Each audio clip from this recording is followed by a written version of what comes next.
قال النبي عليه الصلاة والسلام الحج المبرور ليس له جزاء إلا الجنة نفسي الفداء لقبر أنت ساكنه فيه العفاف وفيه الجود والكرم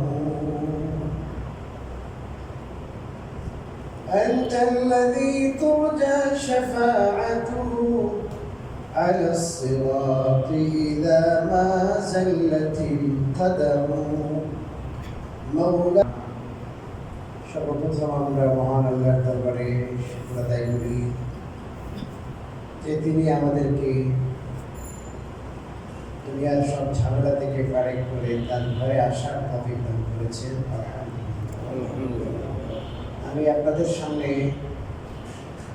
হজের বিষয়ে আলোচনা করে আসছি। আজকে আমরা হজের আসল হাকিকত, হজের শিক্ষা এবং কিভাবে হজ করলে এই হজটা কেবল রসম হবে না, রেওয়াজ পালন হবে না, বরং প্রকৃত অর্থে বাস্তবিক অর্থে হজ হবে, সেই বিষয়ে কিছু আলোচনা করেছি। আল্লাহ তাআলা আমাদের অনেককেই তৌফিক দান করেছেন আমরা হজে যাই, তো কেউ বারবার যায়। আমরা যে হজে গমন করি, আমাদের হজে যাওয়াটা যে বাস্তবিক অর্থেই হজ হয়। প্রত্যেক আমলের একটা হাকিকত আছে, একটা হলো সুরত আর একটা হলো হাকিকত। যেমন অনেকের ঘরে দেখবেন প্লাস্টিকের ফুল আছে, আছে না নাই? প্লাস্টিকের ফুল, এটা হলো ফুলের আকৃতি। আর আরেকটা হলো ফুলের হাকিকত, মানে যে ফুলে ঘ্রাণ আছে, গাছের ফুল থেকে। আজকে আমাদের যে ইবাদতগুলো, সেই ইবাদতগুলো অনেকটাই হাকিকত থেকে দূরে চলে যাচ্ছে।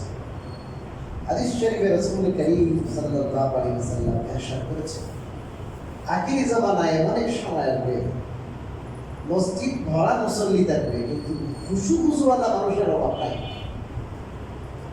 খুশু খুশু যেটা, এটা নামাজের প্রাণ, নামাজের রূপ।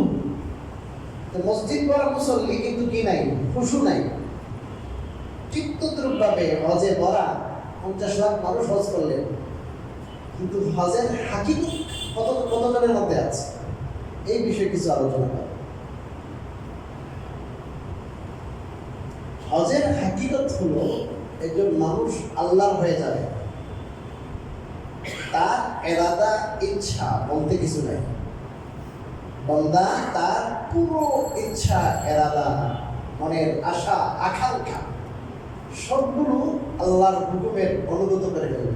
যে আল্লাহ, আমার হুকুম বলতে কিছু নাই, আমার ইচ্ছে বলতে কিছু নাই, আমার চাওয়া বলতে কিছু নাই। আপনি যেটা চান ওটাই আমার চাওয়া, আপনি যেটা ইচ্ছা করেন ওটাই আমার ইচ্ছা।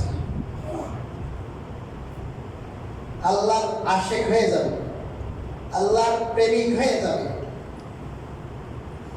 সে দুনিয়ায় থাকবে বটে, কিন্তু দুনিয়ায় থাকলেও তার সম্পর্ক আরশে আজিমের সাথে, তার সম্পর্ক মনে পাকের সাথে। সে আধ্যাত্মিকভাবে এত উন্নতি সাধন করবে যে তার মনে মগজে মানুষে শুধু আল্লাহই আল্লাহ। এই জন্যই হজের মধ্যে যে তালবিয়া, লব্বাইক আল্লাহুম্মা লব্বাইক লব্বাইক লা শারীকা লাক লব্বাইক ইন্নাল হামদা ওয়ান নি'মাতা লাক ওয়াল মুলক লা শারীকা লাক। এখানে দেখেন লব্বাইক অর্থ আল্লাহ আমি আপনার দরবারে হাজির, আল্লাহ আমি আপনার দরবারে হাজির। আল্লাহুম্মা, হে আল্লাহ। আবার বলতেছে লব্বাইক লব্বাইক আল্লাহুম্মা লব্বাইক। নবম বলতেছে, আল্লাহ আমি আপনার দরবারে হাজির হয়ে গেছি আল্লাহ। আর এমন বেশি হাজির হয়েছে, আমার ব্যক্তিত্ব বলতে কিছু নাই, সাদা কাপড় পরে হাজির হয়েছে, বৌমানসি কিছু নাই আমার কাছে। আমার ভিতরটা খালি করে এসেছি আল্লাহ। যত মনের মধ্যে হিংসা বিদ্বেষ এটা ওইটা কিছু নাই আল্লাহ, একবারে দিলটা উজাড় করে আপনার দরবারে হাজির হয়ে গেছে। হজের শিক্ষা হলো এশকের শিক্ষা। হজের শিক্ষা হলো আল্লাহর প্রেমের আপনার পাগল হয়ে যাওয়া শিক্ষা। হস্তটা পাগলামি। দেখেন খুশবু সমস্ত নবীদের সুন্নাত। এই যে আপনারা জুমায় এসেছেন, হাদিস শরীফে আছে রাসূল কারীম সাল্লাল্লাহু আলাইহি ওয়াসাল্লাম বলেছেন যে জুমায় আসবে সেজন্য আতর ব্যবহার করে আসে। তিব হাদিসের শব্দ হলো তিব। তিব নাই আপনার বিবিধ যদি থাকে, বিবিধ থেকে তারপরে আনতে বলছে হাদিসে। আবার অনেকে মনে মনে প্রশ্ন করতে পারে যে হুজুর আপনারা তো বলেন বাইরে গেলে আতর ব্যবহার করা যাবে না, খুশবু ব্যবহার করা যাবে না, সেন্ট ব্যবহার করা যাবে না মহিলাদের জন্য। হাদিসের মধ্যে আসছে কোনো মহিলা যদি বাইরে যায়, সেন্ট ব্যবহার করে, খুশবু ব্যবহার করে, আর অন্য পরপুরুষের নাকে সেটা ঘ্রাণ লাগে, কাহিয়া কাদা ও কাজা ইয়ানি জানিয়া, এই মহিলা সে বেবিচারিণী, এটা বেবিচারের মতো গুনাহ হলো। অর্থাৎ আরেকজনের মনে, মানুষের মধ্যে এই যে একটা কুচিন্তা আসলো, এই কুচিন্তার দায় হলো ওই মহিলা। ইসলাম মানুষকে খুবই কি রাখতে চায়? স্বচ্ছ। তার মনন মানুষ পবিত্র হবে, এতটা। বেপর্দা হাঁটা চলার তো কোনো প্রশ্নই আসে না, যে একটা শুধুমাত্র একটা গ্রাম, এই গ্রামটা বড় পুরুষের কি করবো নিল, আর মনের মধ্যে আপনার কোনো কুকল্পনা আসলো, কুচিন্তা আসলো, এটাও কবিরা গুনাহ। এটার জন্য দায়ী হলো মহিলা। ঘরের মধ্যে সে ব্যবহার করতে পারে, বরং ঘরের মধ্যে স্বামীর সন্তুষ্টির জন্যে, আপনার ভালো একটা পরিবেশ সৃষ্টি করার জন্য ঘরে তো সে ব্যবহার করা তার জন্য সুন্নত। সেজে গুজে থাকবে, পরিপাটি হয়ে থাকবে, পরিচ্ছন্ন হয়ে থাকবে, সে খুশবু ইত্যাদি যা আছে সব কিছু সে ব্যবহার করবে স্বামীকে সন্তুষ্ট করার জন্যে। ভালো একটা পারফরমেন্স যদি হয়, এটাতে কি হবে? সব হবে। কি হবে? সব। তো যাই হোক, তো স্ত্রীদের কাছে আতর থাকা, খুশবু থাকা দূষণীয় নয়, কিন্তু ব্যবহার হবে আপন ক্ষেত্রে, অন্য ক্ষেত্রে নয়। হাদিস শরীফে আছে রাসূল কারীম সাল্লাল্লাহু আলাইহি ওয়াসাল্লাম ইরশাদ করেছেন, যদি কারোর কাছে খুশবু নাও থাকে, তাহলে বিবির কাছ থেকে ধার করে নিয়ে আসতে। কিন্তু হজের মধ্যে খুশবু ব্যবহার করার জায়েজ নাই। যখন কি করবেন? নেহরাম বাঁধবেন, নেহরাম বাঁধার আগে কি করবেন? খুশবু ব্যবহার করতে হবে। কিন্তু আপনার তার তালবিয়া দিয়ে যখন নেহরাম শুরু আর খুশবু নিষেধ, আপনি সেলাই করে কাপড় পরিধান করতে পারবেন না। সেলাই করে কাপড়ের অর্থ যেটা বডিকে আপনার কেন্দ্র করে বানানো হয়, বডির সাইজে বানানো হয়। মনে করেন পায়জামা, টুপি, পাঞ্জাবি। কিন্তু যদি আপনার লুঙ্গি পরেন, লুঙ্গির সাইডে কি তাকে সেলাই দেবে? এটা তো মানুষের বডি অনুপাতে না, ডিলানো না। ওটা কি করা যাবে?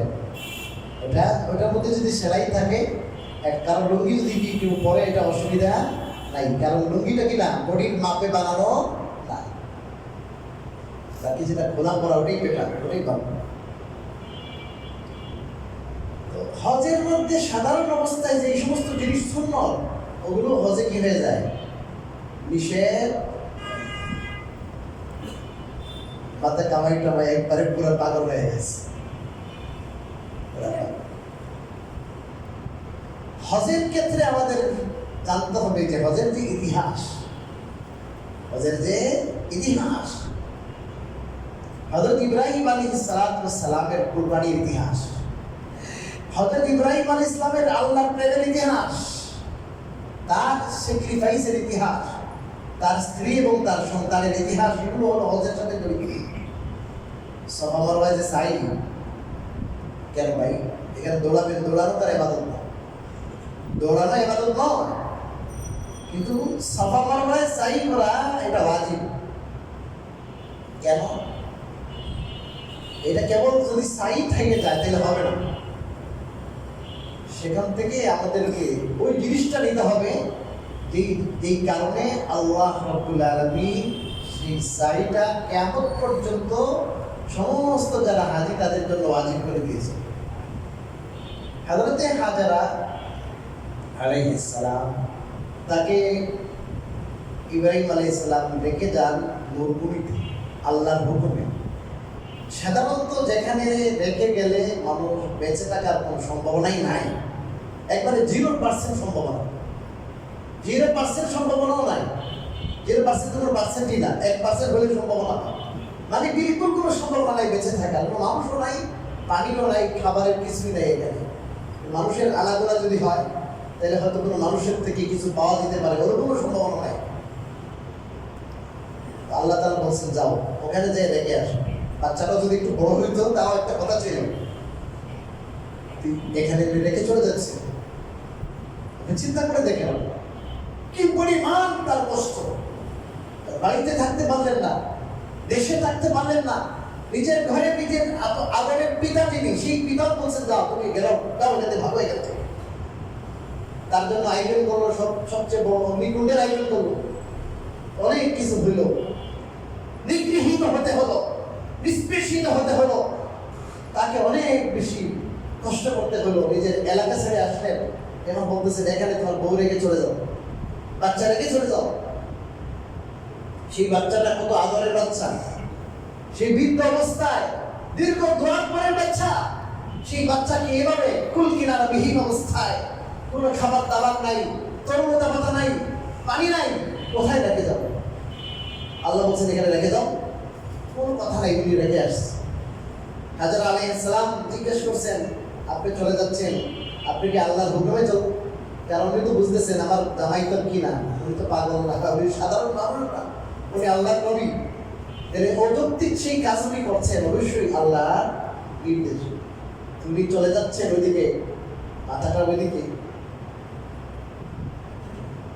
বললেন যে আপনি আমাদেরকে আল্লাহর হুকুমে রেখে যাচ্ছেন? উনি মাথা নাড়াই বললেন হ্যাঁ। ইতিহাসের কিতাবে লেখা আছে উনি তাকাও নাই, হাজেরার কথা শুনি তাকাও নাই, উনি ওদিকে যাচ্ছেন যে মাথা নাড়াই বলছেন হ্যাঁ। মানে তাকাইলে হয়তো আল্লাহ তারা এটা বলতে পারেন মিয়া তোমার আমি বললাম চলে যাওয়ার জন্য, বউয়ের মনে হয় মায়া, বউয়ের মায়া, এই কথা যেন আল্লাহ না বলেন। বন্ধুত্ব এটাকে বলে, এই জন্য তার নাম খালি। উনি মাথা নাড়াই বলছেন হ্যাঁ। যখন এদেরকে আর দেখা যায় না, কাবা দেখা যাচ্ছে, একটু দোয়া করছেন রব্বানা ইন্নী আসকানতু মিন যুররিয়্যাতি বিওয়াদিন গায়রি ذي زرع عند بيتك المحرم ربنا ليقيموا الصلاة فاجعل أفئدة من الناس تهوي إليهم وارزقهم من الثمرات لعلهم يشكرون. قال الله আমার সন্তানের স্ত্রীকে রেখে আসছে আল্লাহ এমন এক উপত্যকা, যে উপত্যকায় কোনো কৃষি নাই, কিছু কৃষিজাত কোনো পণ্য নাই আল্লাহ, যেগুলো খেয়ে বাঁচতে পারে। আল্লাহ কেন রেখে আসছে? আপনার হুকুমে রেখে আসছে আল্লাহ, লিয়ুকিমুস সালাত, যেন নামাজ কায়েম করতে পারে। মওলা আপনার ঘরের কাছে রেখে আসছি নামাজ কায়েম করার জন্য। দেখেন নামাজ কায়েম করার জন্য রেখে আসছে আল্লাহ। এখন আপনার কাজ আপনি করেন, আপনার হুকুম আমি পালন করে আসছি, আমার কাজ করেছি, আপনার কাজ আপনি করেন। فَاجْعَلْ أَفْئِدَةً مِّنَ النَّاسِ تَهْوِي إِلَيْهِمْ। আল্লাহ কোন মানুষ এখানে নাই, কিছু মানুষের দিল আল্লাহ আপনি এদিকে মায়ের করে দেন, যাতে করে কিছু মানুষের দিকে আসে, মানুষের বসতি হয়। এটা কোনো বসতি না আল্লাহ, বসতি নাই, কোনো মানুষের অবস্থান এখানে নাই, বেঁচে থাকার কোনো উপকরণ নাই। মওলা কিছু মানুষের দিল আপনি এদিকে মাইল করে দেন। আল্লাহ রাব্বুল আলামিন এমন কবুল করলেন, এমন কবুল করলেন, কিয়ামত পর্যন্ত কত মানুষ দোয়া করে আল্লাহ জীবনে একবার হলো আল্লাহ কাবাতে নিয়ে যায়, ঠিক কিনা? কতবার দোয়া করে আল্লাহ আমার জমি বিক্রি করে হলো আল্লাহ কাবা যেতে চাই। সারা দুনিয়ার মানুষের মনের মধ্যে আল্লাহ এমন প্রেম, এমন ভালোবাসা, এমন মহব্বতের সৃষ্টি করলেন, দুনিয়ার সকল মুসলমান বলে আল্লাহ আর কিছু আমার জীবনে আসুক বা না আসুক, আল্লাহ আমার চোখে একবার হলো আপনার ঘরে দেখতে চায়। এমন মায়া, এমন মহব্বত আল্লাহ কি করে দিলেন? সৃষ্টি করে দিলেন। তায়েফকে আল্লাহ তাআলা এখানে দিয়ে দিলেন, তায়েফ কাছে আসবে। এমন থেকে এটা লম্বা ইতিহাস। আল্লাহ রাব্বুল আলামিনের দিকে গেলে আমি আমার উদ্দেশ্য উঠাই ফেলবো, ব্যবস্থা এমন করলেন। এখনো দেখেন আপনি মক্কাতে কোনো কিছু নাই, কিন্তু মক্কার পাশে 100 কিলোমিটারের ভিতরে একদিকে 80, একদিকে 120 কিলোমিটার, পুরো তায়েফের মধ্যে এমন তরুলতা পাতা, এমন শাক, এমন সবজি, এমন আপেল আমার খাওয়ার তৌফিক হয়েছে। এত স্বাদ আমি কোনো জায়গার শাকে, কোনো জায়গার সবজিকে এত স্বাদ পাওয়া যায় নাই যেই স্বাদ আল্লাহ তায়েফের মাটিতে দিয়েছে। তায়েফ কিন্তু এই জায়গার না, তায়েফ অন্য জায়গা, ওখান থেকে আল্লাহ রাব্বুল আলামিন দিয়ে দিয়েছে। মদিনায় গেলাম, মদিনায় তায়েফের জিনিসগুলো একটা টাটকা, এত স্বাদ। তায়েফের ফলের মধ্যে যে স্বাদ, তায়েফের সবজির মধ্যে সে স্বাদ, আমার মনে হয় পৃথিবীর কোনো ফলে, পৃথিবীর কোনো জিনিসে এত স্বাদ নাই, আল্লাহ দিয়ে দিয়েছে। মক্কার আশেপাশে থাকার জন্য রহে মেরা মাসকান হাওয়ালি কাবা, রহে মেরা মাসকান হাওয়ালি কাবা, রহে মেরা মদফন দিয়ারে মদিনা। এটা দোয়া করে আল্লাহ আমার মাসকান, আমার বাড়িটা, আমার থাকার জায়গাটা যেন কাবার আশেপাশে হয়, দোয়া করে। তারপরে আল্লাহ একবার দিচ্ছে, বারবার নিয়ে যায়, আল্লাহ বারবার নিয়ে যায়। কি দিয়ে আল্লাহ তাআলা দোয়াটা কবুল করবে? এখন পানি নাই, কি ব্যবস্থা? ছোট বাচ্চা কোথায় রেখে দেবো? এখানে রেখে গেছে। আর ওই একবার সাফা, একবার মারওয়া। সাফাতে উঠে দেখে কোনো মানুষের কিছু পাওয়া যায় কিনা, কোনো পানির কোনো সন্ধান পাওয়া যায় কিনা, দেখে নাই। আবার মারওয়ায় আসেন, মারওয়ার সাফার মাঝখানে এই জায়গাটা খালি ছিল, এই জায়গাটা আপনার নিচু ভূমি, এই নিচু ভূমি তো দৌড়ানো যায়, দৌড়াইয়া যায় ওই পাহাড়ে একবার, এই পাহাড় থেকে আবার এই পাহাড়ে এরকম 7টা চক্কর দিচ্ছেন পানির সন্ধানে, পানি পানি পানি। এদিকে আল্লাহ রাব্বুল আলামিন ইসমাঈল আলাইহিস সালামের পায়ের নিচে এসে জিবরাইল ইসলামকে লাগিয়ে দিচ্ছেন। হঠাৎ করে এখানে কোনো কূপ নাই, কিছু নাই, এমন ভাবে পানি উৎসারিত শুরু হইলো। উনি তো সব কিছু বলছেন, পানি আর বান দিচ্ছেন, কি বান দিচ্ছেন, এটা না হইতে বেশি যেত। লম্বা ইতিহাস, এটা দুই জনের বয়ানের বিষয় যে জমজম কূপের ইতিহাস, কিভাবে পানি এলো। এমন সুন্দর পানি, এত স্বচ্ছ পানি, এত বিশুদ্ধ পানি। গত 10 বছর আগে এক বিজ্ঞানী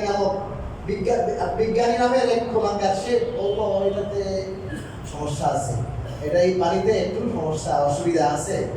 তো এইটার পরে সারা দুনিয়ার বিজ্ঞানী যারা এটা নিয়ে কি করলো, গবেষণা শুরু করলো। গবেষণার পরে যত মুসলমান অমুসলমান নির্বিশেষে সবাই বললো পৃথিবীর সবচেয়ে বিশুদ্ধ পানি, বিশুদ্ধতম পানি হলো জমজমের পানি।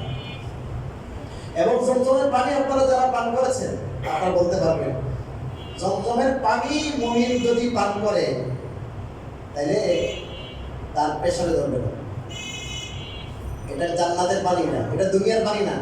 জান্নাতে পেশাব নাই, জান্নাতে পায়খানা নাই, জান্নাতে স্টেশন নাই, জান্নাতে মলমূত্র কিছু নাই, বুঝলেন না? আল্লাহ রাব্বুল আলামিন বলেছিলেন আদম আলাইহিস সালামকে যে তুমি এখানে থাকতে চাইলে ওই ফল খাইবা না, এটা এই জায়গার ফল না, এটা খাইলে সাথে সাথে পেশাব পায়খানার দরকার। একটাকে আল্লাহ বাদ দিয়েছিলেন না, এটা ছাড়া বাকিগুলো খাও, ওগুলো জান্নাতি, ওগুলো খাইলে পেশাব নাই, পাকার নাই। জমজমের পানি হাদিসের মধ্যে আসছে মুনাফিক ছাড়া সবাই পেট ভরে খেতে পারবে। জমজমের পানি একটু পান করার পরও যদি কারো যদি দেখা যায় শেষ, আর পেটে নিচ্ছে না, হ্যাঁ বুঝবে ভিতরে অসুবিধা আছে। আলহামদুলিল্লাহ আমি বহুবার খেয়েছি, পেশাবের কোনো চাহিদা হয় না, চাপ হয় না, নাই হয়ে যায় একটু পরে, খাইতেই মনে চায়। সবচেয়ে বিশুদ্ধ পানি। এবং হাদিস শরীফের কিতাব ইবনে মাজাহ, সুনান ইবনে মাজাহ, ওই কিতাবে আছে মাউ জমজমা লিমা শুরিবা লাহু। জমজমের পানি যেই উদ্দেশ্যে পান করবেন আল্লাহ তাআলা ওই উদ্দেশ্য পূর্ণ করবেন। জমজমের পানি যেই উদ্দেশ্যে পান করবেন ওই উদ্দেশ্য, ওই মকসুদ আল্লাহ কি করবেন, পূর্ণ করবেন। হাদিস, সহিহ হাদিস। আমাদের একিনের অভাব, কিসের অভাব বলেন? একিনের অভাব। আল্লাহ রাব্বুল আলামিন অবশ্যই মকসুদ পুরা করবে, কিন্তু আমাদের একিনের অভাব। একিন হইলে অবশ্যই আল্লাহ পূর্ণ করবে। তো আল্লাহ পানির ব্যবস্থা, যেখানে পানি নাই পানির এমন ব্যবস্থা করলেন, এর চেয়ে বিশুদ্ধ পানি কোথাও নাই, এর চেয়ে ভালো পানি কোথাও নাই, এর চেয়ে তৃপ্তিদায়ক পানি কোথাও নাই। এমন পানি যে পানি এক সেকেন্ডের জন্য বন্ধ নেই। যেখানে পানিটা উঠায় কোথায় এলাকায়, ওখানে আমি গেছিলাম প্রায় 3 কিলোমিটার দূরে, ওখানে নিয়ে গেছে। এখন ওখানে যেয়ে দেখলাম পানির ইয়েটা কেমন। আল্লাহ, যে বিশাল পাইপ দিয়ে আপনারা পানিটা নিচ্ছেন ওখান থেকে, আজ খুব সুন্দর সিস্টেম, কোনো অভাব নাই। এখন তো ওনারা লাইন করেছেন মদিনা পর্যন্ত, একটু জায়গায় গিয়েছিল, এখানে সমস্যা ছিল, আমি জানি না এখন চালু হইল কিনা। ওনারা একবারে পুরো লাইন করেছে। আগে তো ইয়ে দিয়ে যেত, ট্রেন গাড়ি দিয়ে যেত, এখনো লরি দিয়ে নিয়ে যায়, কিন্তু এখন ওনারা লাইন করে ফেলছে অলরেডি মদিনা পর্যন্ত। আল্লাহ তাআলা এমন দিচ্ছে, কোনো অভাব নাই। এত হারামে, 2 হারামের মধ্যে মানুষের খেতে খেতে সারা দুনিয়ায় মানুষ নিয়ে যেতে কোন কি হচ্ছে না বলেন? শর্ট পড়ছে, অভাব পড়ছে নাই। একটা কুরবানি হযরত ইব্রাহিম আলাইহিস সালামের পরিবারের কুরবানি। হযরত ইব্রাহিম আলাইহিস সালামের ছেলে ইব্রাহিম, উনি তো হযরত ইসমাঈল ছোট ছিলেন, একবারে ছোট ছিলেন, মাসুম ছিলেন, একবারে ছোট বাচ্চা। কিন্তু ওনার বিবি কত সবর করেছে। ওনার বিবি যে এই যে বাড়ির জন্য আল্লাহর হুকুমের সামনে নতি স্বীকার করছে, কোনো ধরনের চুচারা করে নাই, উচ্চবাচ্চা করে নাই, আল্লাহর হুকুমের সামনে বিনীত ছিলেন দেখা আল্লাহ তাআলার কাছে সেই দৌড়টা এত পছন্দ হয়েছে যে কিয়ামত পর্যন্ত আমার যত বান্দা, আমার যত বান্দা এখানে আসবা, তোমরা সবাই আবার হাজারের মতো 7টা দৌড় লাগাইতেই হবে। إن الصفا والمروة من شعائر الله فمن حج البيت أو اعتمر فلا جناح عليه أن يطوف بهما ومن تطوع خيرا فإن الله شاكر عليم. الله বলেন সাফা মারওয়া এটা আল্লাহ রাব্বুল আলামিনের অন্যতম শাআয়ের। আল্লাহর শাআয়ের অর্থ হলো এটা ইসলামের প্রতীক। ইসলামের যে সমস্ত জিনিসের দ্বারা ইসলামকে বোঝা যায়, এটা প্রতীকী জিনিস। অতএব যারা তোমরা হজ করবে অথবা উমরা করবে, তাদের জন্য তাদের দায়িত্ব হলো কি করা? فمن حج البيت أو اعتمر فلا جناح عليه, যে ব্যক্তি হজ করবে অথবা উমরা করবে তার কোনো গুনাহ নাই, কোনো অসুবিধা নাই। أن يطوف بهما, সাই বাইনা সাফা ওয়াল মারওয়া করবে, সাফা এবং মারওয়ার মাঝখানে 7টা দৌড় লাগাইতে কোনো অসুবিধা নাই। মুফাসসিরিনে কেরাম বলেছেন, ইমাম আবু হানিফা রাহিমাহুল্লাহর রায় হলো, জুমহুর মুফাসসিরিনে কেরামের অভিমত হলো, এটার অর্থ হলো সাফা এবং মারওয়া এই 2 পাহাড়ে, এখানে 2টা কি ছিল? মূর্তি ছিল, মূর্তি। তো কিছু কিছু সাহাবাদের মনে আসলো, আরে এখন যদি আমরা কি করি, এসাফ, একটা মূর্তির নাম ছিল এসাফ আর একটা মূর্তির নাম ছিল নাইলা, এখন যদি আমরা এখানে যদি এরকম দৌড় লাগাই তাহলে কেমন জানি লাগে। আগে যেমন এসাফ আর নাইলার পূজা হতো, এই পূজার সাদৃশ্য হয় কিনা? আল্লাহ বলেন না না, তোমাদের কোনো অসুবিধা নাই, কোনো গুনাহ নাই, তোমরা 2টার মধ্যে কি করতে পারবা? দৌড়াইতে। আল্লাহ রাব্বুল আলামিন ওয়াজিব করে দিয়েছেন, অবশ্য পালনীয় বিধান। কেন? সেই হাজেরার কথা যেন মনে পড়ে। হাজেরা যেমন আল্লাহ রাব্বুল আলামিনের হুকুম মেনে নিয়েছিলেন, আল্লাহর হুকুমের সামনে অনুগত ছিলেন, আল্লাহ রাব্বুল আলামিনের হুকুম মেনে আল্লাহর উপর তাওয়াক্কুল করেছিলেন। তো যারা হজে যাবেন তাদের অন্তরে যেন সেই আল্লাহর প্রেম, আল্লাহর ভালোবাসা, নিজের প্রাণ থেকেও যদি আমি মরে যাওয়ারও যদি হয়, আমি মরবো তাও আল্লাহর হুকুমের বাইরে যাব, এই জিনিসটা যেন, এই কনসেপ্টটা যেন নিয়ে আসতে পারে হজে থেকে। এই জন্য আল্লাহ বলছেন দৌড়াও। এই দৌড়টা রেখে দিচ্ছিল আল্লাহ। এত পছন্দ হয়েছে, এত পছন্দ হয়েছে। আগের থেকে যদি আল্লাহ বলতেন জিবরাইল নিয়ে যাও, পানি দাও, হইতো। কিন্তু এইটা খেলাটা হতো না। কিন্তু এই যে খেলাটা, এটা প্রেম আর ভালোবাসার খেলা, এটা ইশকের খেলা। হজের নামই হলো ইশক, হজই হলো মারিফা।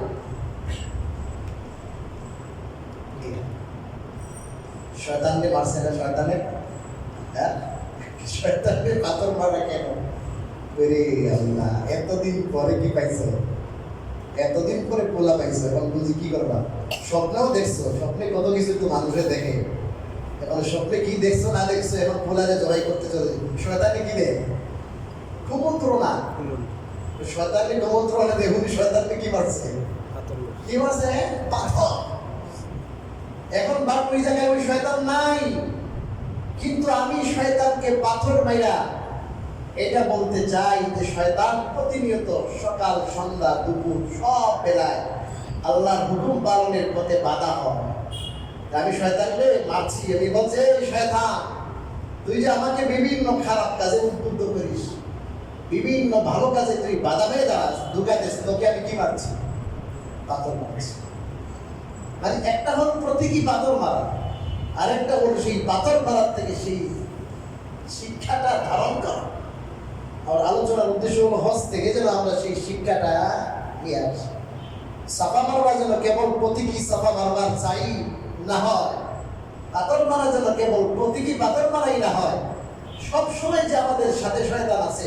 হাদিস শরীফে রাসূল করিম সাল্লাল্লাহু আলাইহি ওয়াসাল্লাম ইরশাদ করেছেন, আশ-শাইতানু জাসিমুন আলা কলবি বনি আদম, বনি আদমের কলবে হাঁটু গেড়ে বসা থাকে শয়তান। কি গেড়ে? ইযা যাকারাল্লাহা খানাসা ওয়া ইযা গাফালা ওয়াসওয়াসা।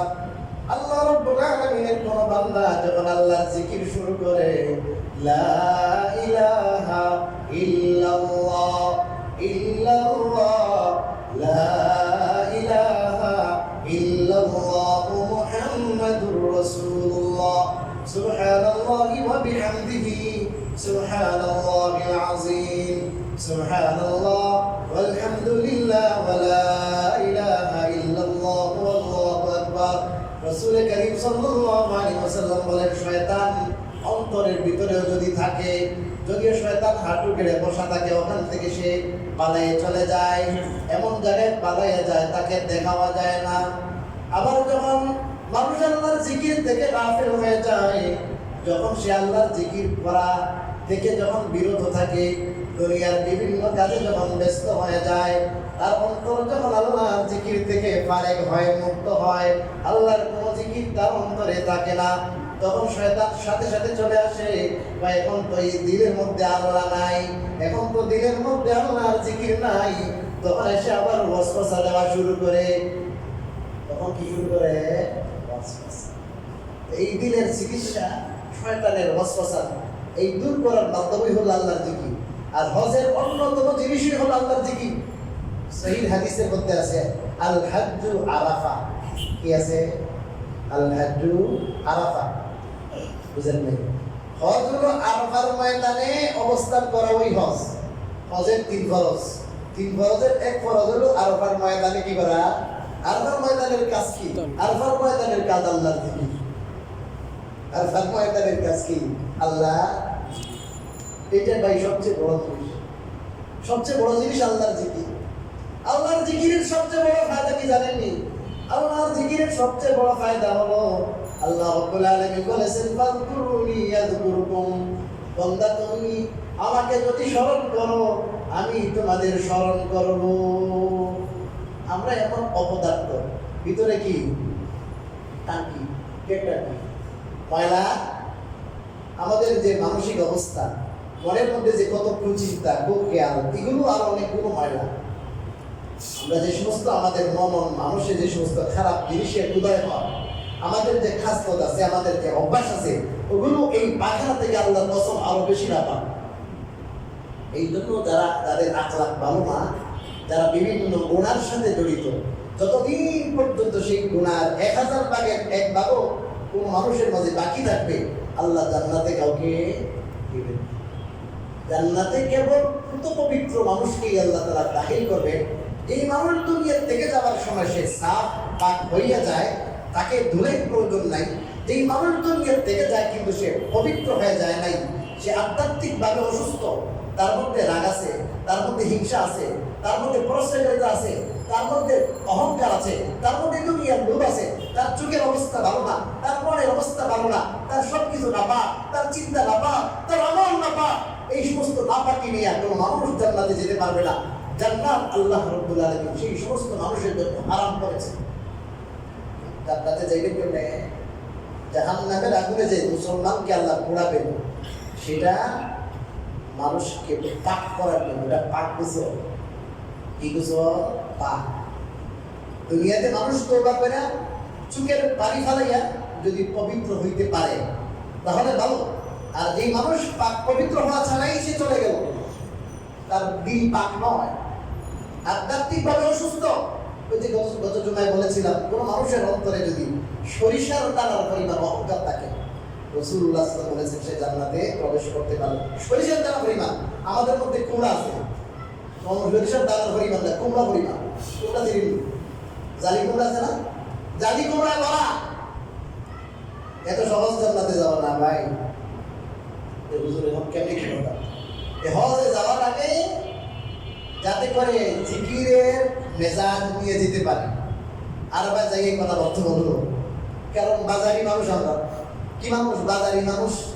বাজারে যেমন সবই পাওয়া যায়, আমাদের অন্তরে সবই পাওয়া যায়। আমাদের অন্তরটা খালেস নয়, আমাদের অন্তর মুক্ত নয়। আল্লাহর জন্য খালেস অন্তর নিয়ে যেতে হবে। ফরজ নামাজের আগে সুন্নত নামাজ আছে না নাই? কেন? ফরজ নামাজের আগে সুন্নত নামাজ এই জন্য যে সুন্নত নামাজের মধ্য দিয়ে যেন পূর্ণ নামাজের খুশু হাসিল হয়। ফাইনাল পরীক্ষার আগে একটা সেমিফাইনাল পরীক্ষা থাকে না কি ভাই? ঠিক তদ্রূপ ফরজ নামাজ হলো ফাইনাল নামাজ। এই ফাইনাল নামাজের আগে প্রস্তুতিমূলক নামাজ হলো সুন্নত নামাজ। ফরজ নামাজের আগে ঠিক তদ্রূপভাবে হজের আগে প্রস্তুতি লাগবে। হজের ভাই ভেরি ইম্পর্টেন্ট টপিক। হজের আগে কি প্রস্তুতি? হজে যাইয়াই আপনার আমার মাঝে কি এসে করবো? আল্লাহর প্রেম আর ভালোবাসা এসে করবো। হজে যাইয়াই আমার অন্তরে একবার এশকের আগুন ঢলঢল করে জ্বলবে। বিষয়টা এমন না, এশক নিয়ে যেতে হবে। আল্লাহর জিকিরের জন্য দিলকে খালি করতে হবে, বসে মেজে পরিষ্কার করতে হবে। একটা পাত্রে দুধ খাইবেন, দুধ, এই পাত্রটা ধুইবেন না আগে? কি ভাই, এই পাত্রটা ভালো করে ধুইয়ে মুছে পরিষ্কার করবেন না? আমাদের আমি আমার কথা বলছি ভাই, বিশ্বাস করেন, আমার কথাই বলছি। কাউকে আল্লাহ পছন্দ করে বলি, কাউকে অ্যাটাক করে কথা আপনি যে দৌড় করেন, কোনো দিন এই মিম্বরে বসে কাউকে অ্যাটাক করে বলা, কোনো দলকে, কোনো মানুষকে, এটা আমার উদ্দেশ্য। যে কোনো দলের মানুষ, যে কোনো পদের মানুষ, যে কোনো মতের মানুষের যদি কোনো দোষ করে, অপরাধ করে, আমি দেখি এটা অপরাধ, এটা দোষ, কোরআন সুন্নাহর আলোকে সেটা চেষ্টা করা জরুরি। সেই জন্য আমার ইমানি দায়িত্ব, এই জায়গার দায়িত্ব হিসাবে আমি করি। সেটাকে যদি আপনারা মাইন্ড করেন, কষ্ট নেন, তাহলে আমার করার কিছু নেই, মাফ করে দিলাম। কোনোদিন আমি অ্যাটাক করে কাউকে হেদায়েত আল্লাহ রাসূল করেন নাই। অ্যাটাক করে, ঘায়েল করে, অন্তরে আগুন লাগায় কথা বলা, বক্তারা যেমন কথা বলে, বাজারি বক্তারা, এটা আমার অভ্যাস। এটা আপনারা যদি আন্তরিকভাবে নেন জিনিসটা, একটা ইঞ্জেকশন যখন মারে বা ডাক্তার সাথে মজা লাগে, কথা বলে না এখন কোনো ডাক্তারে যখন ইঞ্জেকশন দেয় মজা লাগে, অপারেশন করতে মজা, তিনটা ওষুধ খেতে মজা লাগে, কি বলেন ডায়াবেটিসের ইনসুলিন দিতে মজা লাগে, ডায়াবেটিস চেক করে মজা লাগে, মজা লাগে না। কিন্তু বুঝেন যে আমার ভুল হয়েছে, কি দরকার? চিকিৎসা দরকার। ঠিক তদ্রূপভাবে এই সমাজের মানুষের মধ্যে আমার মধ্যে ভুল হয়েছে, আমাদের রূপ থাকবে, আমাদের মধ্যে ভালো জিনিস যেমন আছে, খারাপ জিনিস আছে। এই জন্য ইসলাম এবং সংশোধন দরকার। সংশোধনের জন্য কথাগুলো বলা হয়। এখন যদি এই সংশোধনের কথাগুলো যদি কোনো আপনাদের কষ্ট পান, তাহলে আমি আল্লাহর কাছে অবশ্যই আমি আমার যেখানে আমার অন্তরে আমার অনুভূতিতে আমি কারোর প্রতি কোনো কি নাই, হিংসা নাই, বিদ্বেষ নাই, ব্যক্তিগত আক্রোশ নাই। একমাত্র পবিত্র দায়িত্ব থেকে এই জায়গার দায়িত্ব আছে। কারণ আমাদের দিন আমাকে আল্লাহ জিজ্ঞাসা করবেন আল্লাহ আমাদের, সেই দায়িত্ব থেকে কথাগুলো বলি, হক কথা বলি। হক কথা বলতে গিয়ে রাসূল করিম সাল্লাল্লাহু আলাইহি ওয়াসাল্লাম হক কথা বলতে যে আমাদের আকাবের হক কথা বলতে যে সবসময় ওলামায়ে কেরাম বিভিন্ন ধরনের বাধার সম্মুখীন হয়েছে। হক কথা বলবো, হক কথা বলবো। এক ইঞ্চি ওনার মনের মধ্যে কিছু ভালো লাগে না, মানে একা একা থাকতে ভালো লাগে। এখন ওই আসে নাই, বিবি খাদিজাকে বলে আমি যাইতেছি কেন তোমার করে রাখি, ওই হেরার গোড়া হেরা এখন শুধু একাকি, তো একাকি থাকেন, জিকির করেন, কান্নাকাটি করেন, তাহাজ্জুদের সময় উঠে তেলাওয়াত করবেন, তাহাজ্জুদের সময় কান্নাকাটি করেন আল্লাহ তাআলার সামনে। আল্লাহ আমি অনেক গুনাহ করছি, আল্লাহ পাপী বন্ধা, আল্লাহ আমি গুনাহ করতে করতে আমার অন্তরে ডবলের ডবল অনেকগুলো পর্দা পড়ে গেছে। আল্লাহ আমার মন কান্নাও আসে না। আল্লাহ আপনার কথা বললে আমার মন নরম হয় না। আল্লাহ আমার মনকে নরম করে দেন। আল্লাহ আমার মনকে আখিরাতের দিকে ধাবিত করে দেন। আল্লাহ আমার অন্তরে আল্লাহ আপনার ইশক আর প্রেম আল্লাহ ঢুকিয়ে দেন। দোয়া করেন। এটা হলো প্রথম কাজ, এক নম্বর। আগামী জন্য আর কি কাজ আছে যদি আল্লাহ তৌফিক দান করেন আগামী জন্য বলবো। রাজি আছেন? সময় শেষ। আল্লাহ তাআলা আমাদের তৌফিক দান